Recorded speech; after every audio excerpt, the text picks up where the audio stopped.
etat puraiva nirtishtam ramaya krudaya yada purapa Bharitaptvali Vishanti Mayuparate. This departure from Vaikuntha was foretold by Lakshmi, the goddess of fortune. She was very angry because when she left my abode and then returned, you stopped her at the gate while I was sleeping. Text 31. Mai samramba yogena Mai samramba yogena Nistirya Brahma Heladam Nistirya Brahma Heladam Pratyeshyatam Nikasham Me Pratyeshyatam Nikasham Me Kalena Piyasa Punar Kalena Piyasa Punar Mai Samramba Yogena Nistirya Brahma Helanam Pratyeshyatam Nikasham Me Kalena Piyasa Punar. Please chant.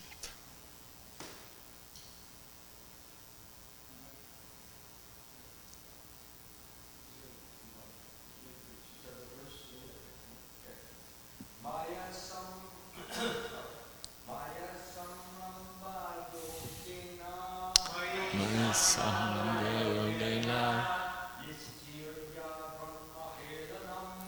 Nistirya Brahma Helanam Pratyeshyatam Nikasham Me Kalena Piyasa Maya Samramba Yogena Nistirya Brahma Helanam Pratyeshyatam Nikasham.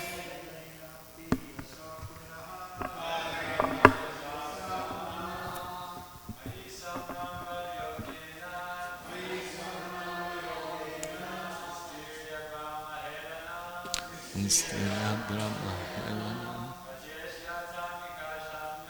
Pratyeshyatam Nikasham Me Kalena Piyasa Punar.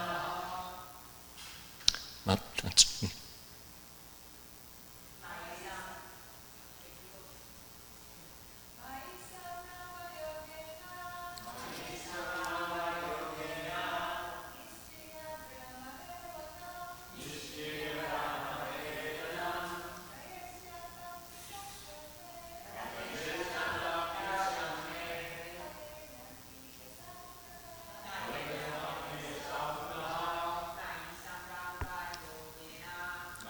Samramba.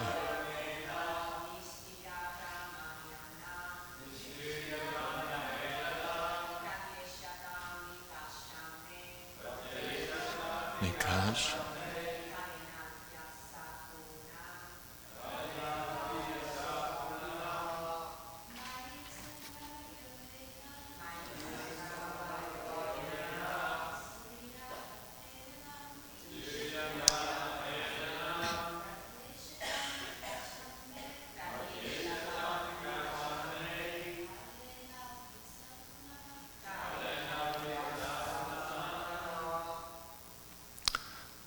Mai unto me. Samrampa Yogena, the practice of mystic yoga in anger, Nisteria, being liberated from Brahma Helanam, the result of disobedience to the Brahmanas, to the Pratyeshyatam, will come back, Nikarsham, near me, Kalena, in due course of time. Alpiyasa, very short. Punaha, again. Translation. The Lord assured the two Vaikuntha inhabitants, Jaya and Vijaya, by practicing the mystic yoga system in anger, you will be cleansed of the sin of disobeying the Brahmanas, and within a very short time return to me. Purport by His Divine Grace, A.C. Bhaktivedanta Swami Prabhupada Ki Jai. The Supreme Personality of Godhead advised the two doorkeepers, Jaya and Vijaya, that by dint of bhakti yoga in anger, they would be delivered from the curses of the Brahmanas. Srila Madhva Muni remarks in this connection that by practicing bhakti yoga, one can become free from all sinful reactions.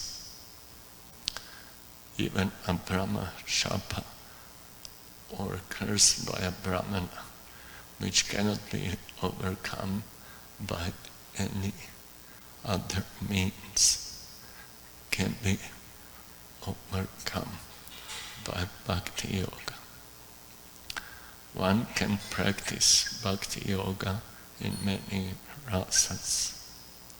There are 12 rasas, 5 primary and 7 secondary. The 5 primary rasas constitute direct bhakti yoga. But although the 7 secondary rasas are indirect, they are also counted within bhakti yoga if they are used in the service of the Lord. In other words, bhakti yoga is all-inclusive. If one somehow or other becomes attached to the Supreme Personality of Godhead, he becomes engaged in bhakti yoga. As described in Srimad Bhagavatam 10:29-15. Kamam krodam bhayam. Gopis were attracted to Krishna by bhakti yoga in their relationship of lusty desire, kama. Similarly, Kamsa was attached to bhakti yoga by dint of fear of his death. Thus, bhakti yoga is so powerful that even becoming an enemy of the Lord and always thinking of Him can deliver one very quickly. It is said, Vishnu Bhakta Smrito Daiva Asuras Tad Viparyayaha devotees of Lord Vishnu are called demigods, whereas non-devotees are called asuras. But Bhakti Yoga is so powerful that both demigods and asuras can derive its benefits if they always think of the personality of Godhead. The basic principle of Bhakti Yoga is to think of the Supreme Lord always. The Lord says in Bhagavad Gita 1865, Manmana Bhava Bhakta. Always think of me. It doesn't matter which way one thinks. The very thought of personality of Godhead is the basic principle of Bhakti Yoga. In the material planets, there are different grades of sinful activities, of which disrespecting a Brahmana or Vaishnava is the most sinful. Here it is clearly stated that one can overcome even that grave sin simply by thinking of Vishnu, not even favorably, but in anger. Thus, even if those who are not devotees always think of Vishnu, they become free from all sinful activities. Krishna consciousness is the highest form of thought. Lord Vishnu is thought of in this age by chanting Hare Krishna, Krishna Krishna, Hare Hare, Hare Rama, Rama Rama, Hare Hare. From the statements of the Bhagavatam, it appears that if one thinks of Krishna even as an enemy, that particular qualification, thinking of Vishnu or Krishna, cleanses one of all sins. Om Gyantimrandasya Ganachana Shalaka Chakshuramitamim Tasmai Shigurave Namaha Vanchakalpatam Vishnu Kripa Sinupevacha Paditana Bhavanibhyo Vaishnavibhyo Namo Namah Shri Krishna Chaitanya Prabhu Nityananda Shri Advaita Gadadhara Shivasadi Gaur Bhakta Vrinda Hare Krishna, Krishna Krishna, Hare Rama, Rama Rama, Hare Hare. Chapter 16.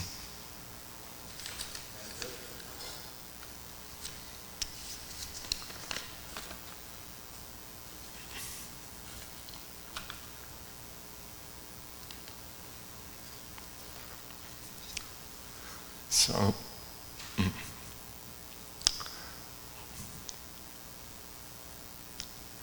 these two verses have something in common, and that is one word. It's anger.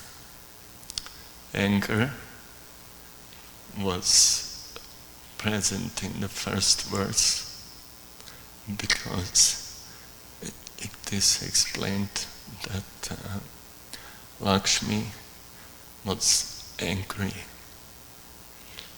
on Jaya Vijaya in a previous occasion,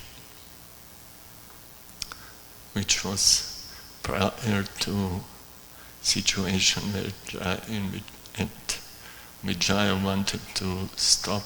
Actually, they stopped 4 Kumaras. So prior to that, apparently, as the Lord explained here, Jaya and Vijaya, they stopped Lakshmi stopped Lakshmi from entering the Lord's quarters because he was sleeping. So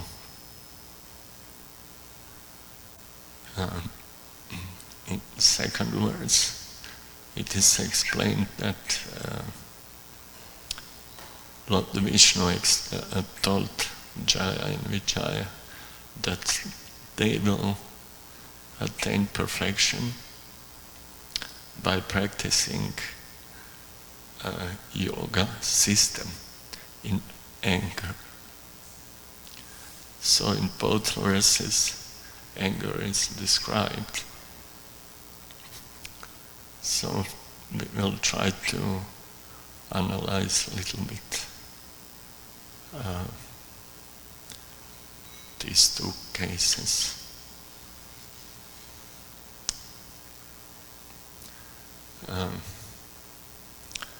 It looks like that Krishna consciousness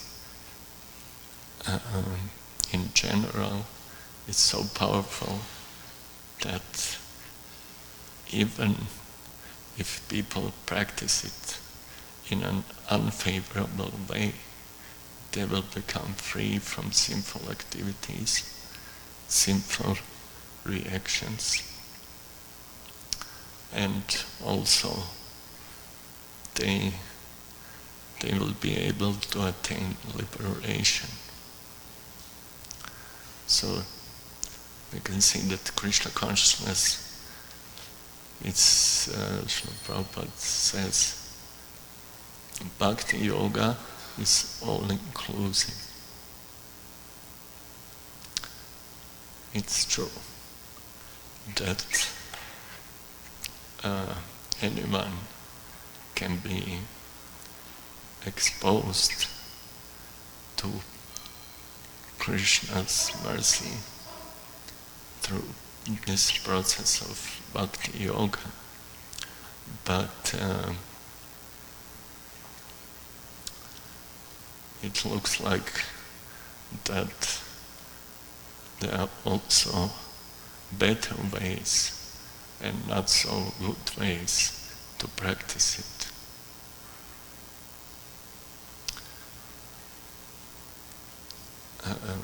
When Krishna consciousness is practiced in an unfavorable way or accidentally, that cannot be counted as first-class devotional service.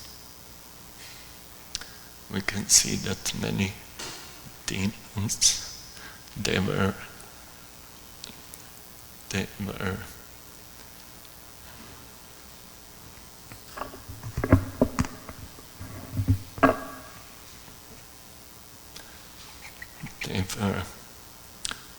able to focus on Krishna, think of Krishna, but according to Srila Rupa Goswami's definition of what first-class devotional service, Uttama Bhakti, means, these activities of demons, although they satisfy Krishna's desire to fight, they are engaged in service, they are able to focus on Krishna, but they are not doing it favorably.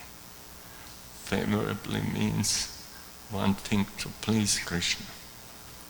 Anukulyasya sankalpa. That's determination which is lacking. Anukulyasya means wanting to please Krishna. So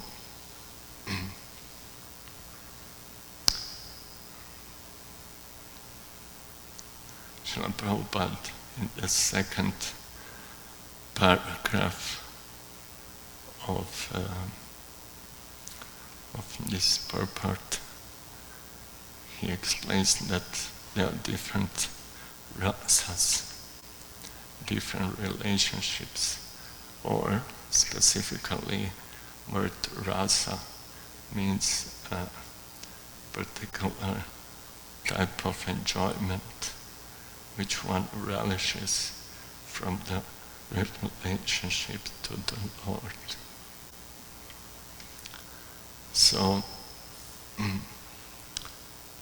it is explained that there are 5 mukhya or primary metals.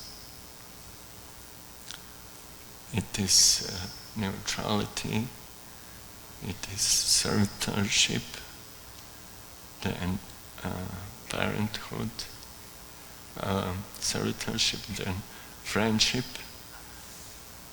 then vatsalya or parenthood, and there's conjugal rasa called madhurya rasa.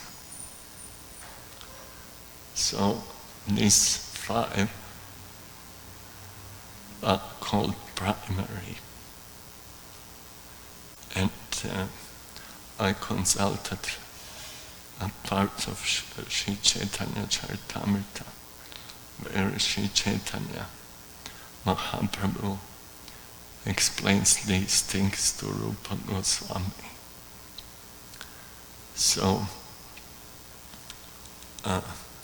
difference between these main rasas in which devotees eternally serve Krishna in the spiritual world and even in this world. Difference between these and secondary rasas, which are 7 in number. So, mukhya or primary rasas are always present. Primary kinds of attachment in heart of devotees. But secondary, they are created by external circumstances. That's why devotees sometimes experience spiritual ecstasy of hasya, which is laughter, then also adbhuta or wonder.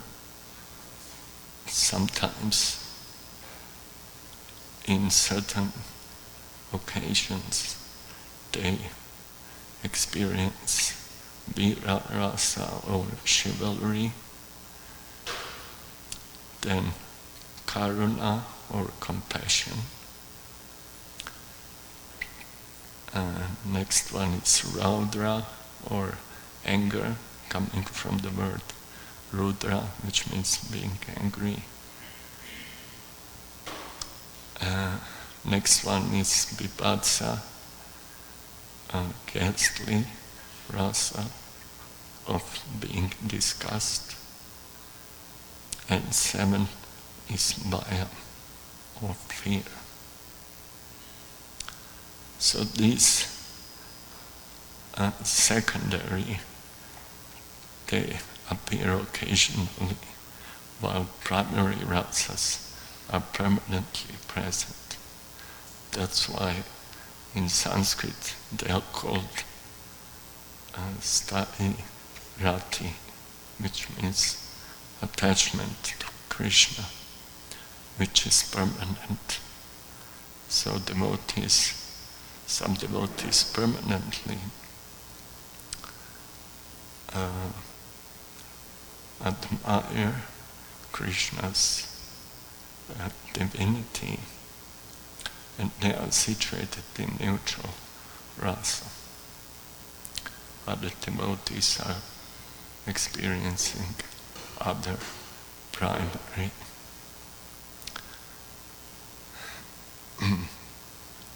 So, if we look at the Nectar of Devotion, which is Rupa Goswami's analysis of different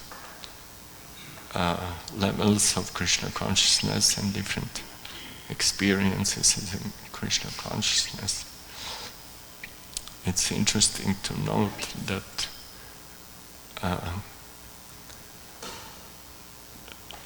Rupa Goswami says that Shishupala's anger, and we know that Shishupala is one of the incarnations of, I don't know which one, but one of them, it's either Jaya or Vijaya. So, in the last few chapters, the secondary rasas are explained, and Rupa Goswami and Srila Prabhupada in Nectar of Devotion, they explain that Shishupala's anger is not Raudra rasa. So it's not secondary rasa, because it is not done or experienced in the spirit of devotion. Rather, all the names mentioned in the Rudra Rasa are Lalita, Gopi, Yashoda, Rohini Devi, Nakula, Balaram, etc. So they are practically all devotees. Being, for some reason, angry because somebody is offending Krishna or neglecting Krishna or something like that. So to experience this nectar of Krishna consciousness, really one has to be free from material contamination. There is another, in our scriptures, another definition of the devotional service, and that's Sarvapadi Vinimuktam Tat Paratven Aninal Hishikesha Setnam Bhakti Ruchati. So actually, to really experience spiritual emotions, one has to become free from material contaminations, wrong concepts. So that's one thing. And another thing which is wonderful about devotional service is that anyone can be exposed to it. Anyone can be benefited by it, and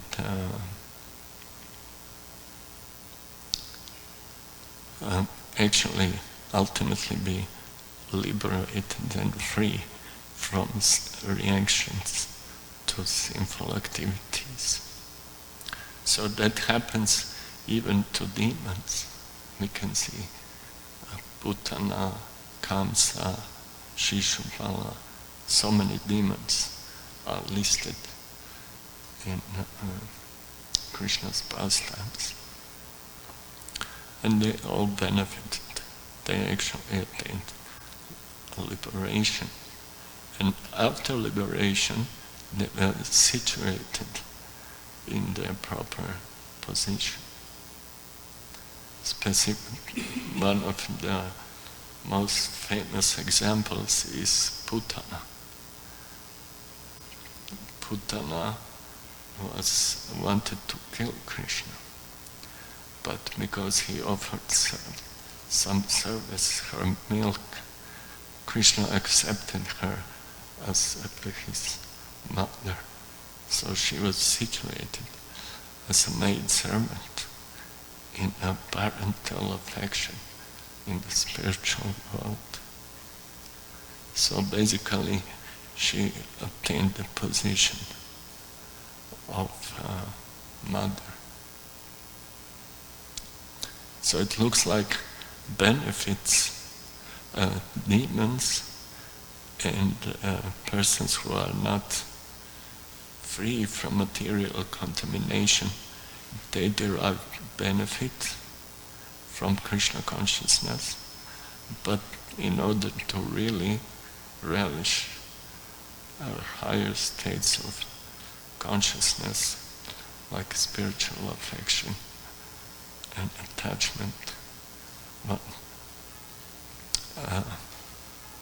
one has to become purified. So that's exactly what happens to them. They are simply being purified.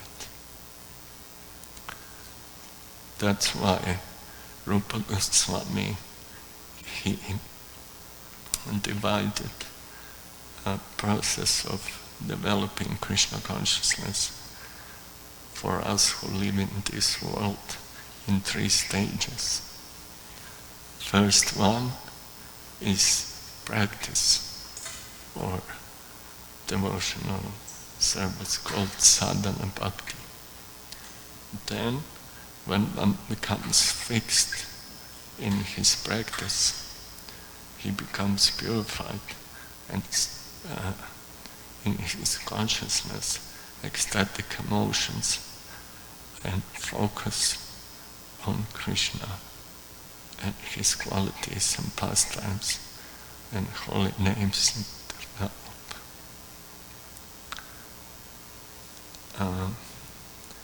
After that, a devotee is qualified for further advancement. One can really become situated in one of these primary rasas, and they assume their service in such a way. So, I will stop here if there is any question. Please ask.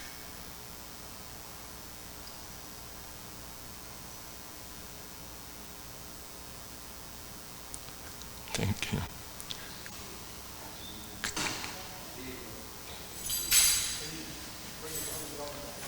Grantar Srimad Bhagavatam.